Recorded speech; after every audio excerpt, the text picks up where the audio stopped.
ये काफी simple way में स्टार्ट हुआ था। एक मिसिंग बॉय, एक गंजी लड़की और एक बेसमेंट में डंजन्स एंड ड्रैगन्स का गेम।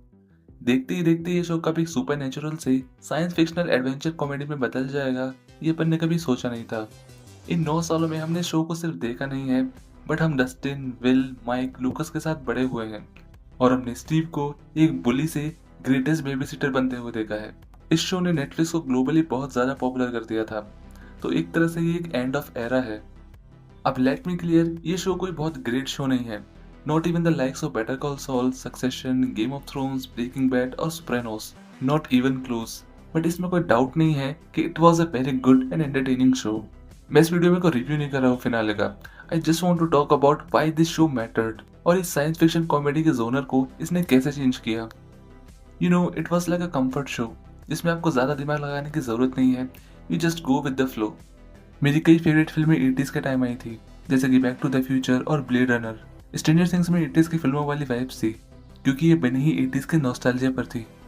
शोज में कैरेक्टर्स की क्लोथिंग एंड सिनेमाटोग्राफी 80s के जमाने में आई स्टीवन स्पीलबर्ग, रॉबर्ट जेमेकिस और जॉन कारपेंटर की फिल्मों से लिए गए थे।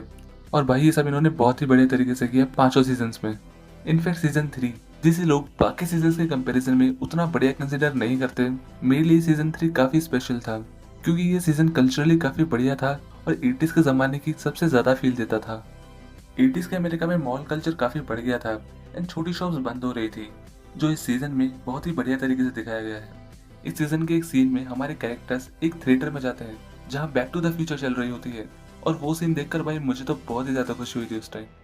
मुझे पर्सनली बहुत मजा आता है जब शो या फिल्मों के अंदर फिल्म मेकर्स पॉप कल्चर के रेफरेंसेस देते हैं।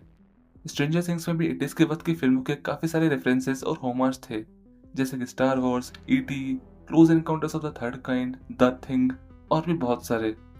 म्यूजिक में भी स्ट्रेंजर थिंग्स ने केट बुश और मेटालिक को न्यू जनरेशन किड्स में पॉपुलर करवाया। रनिंग अप द हिल तो भाई बहुत ही ज्यादा पॉपुलर हो गया था।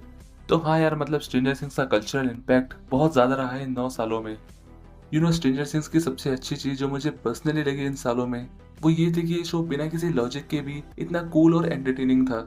कौन सोच सकता है कि इतने छोटे बच्चे हर सीजन में अपने टाउन को बचा लेते हैं, बट स्ट्रेंजर थिंग्स ने हमें कन्विंस कराया कि ये पॉसिबल है। जैसे इंडिया में राजा मौली अपन को कन्विंस कर देते हैं कि एक आदमी जिसने कभी बैटल में लड़ने की ट्रेनिंग नहीं ली है, वो अपने पहले ही बैटल में दुश्मन को हरा सकता है।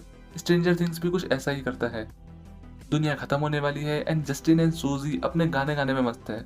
मुझे अभी भी उस सीन में बाकी कैरेक्टर्स के रिएक्शंस याद है। It was so fun to watch.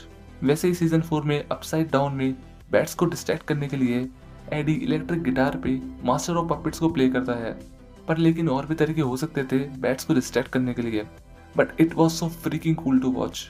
Hopper Russian से बच के जिस तरह से वापस आ जाता है, वैसा करना भी पॉसिबल नहीं था, बट इसकी प्रेजेंटेशन इतनी गजब थी जो हॉपर का ऑरा इतना ज्यादा बढ़ा देती है। तो over the year stranger things ने इस डिपार्टमेंट में तो फुल मार्क्स स्कोर करे हैं। इसके अलावा इन सालों में स्ट्रेंजर थिंग्स में एक मजेदार चीज हर सीजन में होती है।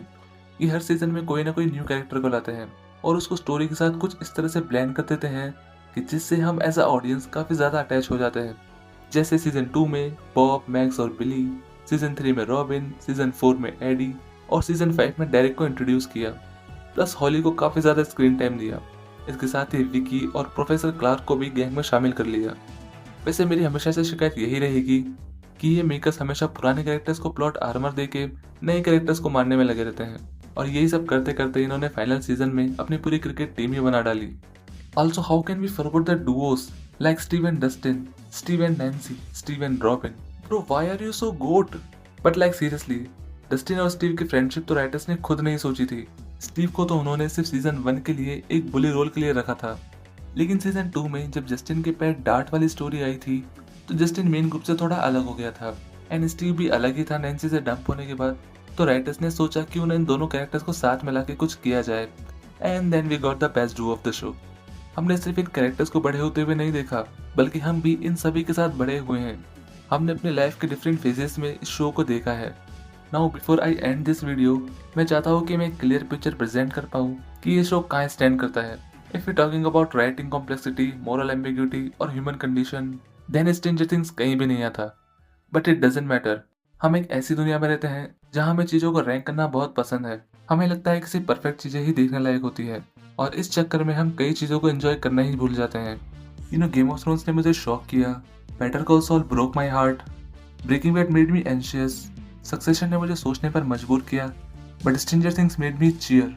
और चीयर भी छोटी मोटी चीज़ों पर, जैसे कि स्टीव का बिल्ली की कार से अपनी कार क्रैश करके अपने दोस्तों को बचाना। I shout out loud at this scene. So to the Duffer Brothers, the cast and the crew, thank you for the nostalgia, thank you for the nightmares, and thank you for making us feel like a part of the party.